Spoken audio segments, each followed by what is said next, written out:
อเดินข้างกายชีวิตเหมือนได้เต็มสิ่งที่ขาดหายเธอเป็นมากกว่ารักเพราะเธอนั้นคือครึ่งชีวิตฉันใช้เวลาทั้งชีวิตเพื่อตามหาและรอคอยเธอมาแสนนานและสุดท้ายก็เจอว่าเธอคือทุกอย่างที่เติมเต็มหัวใจ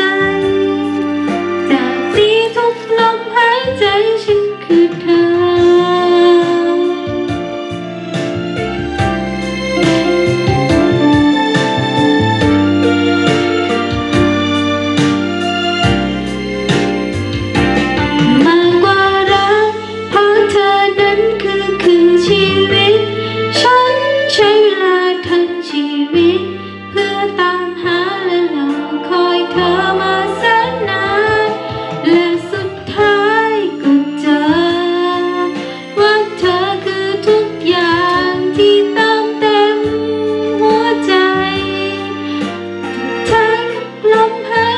ฉันคือเธอ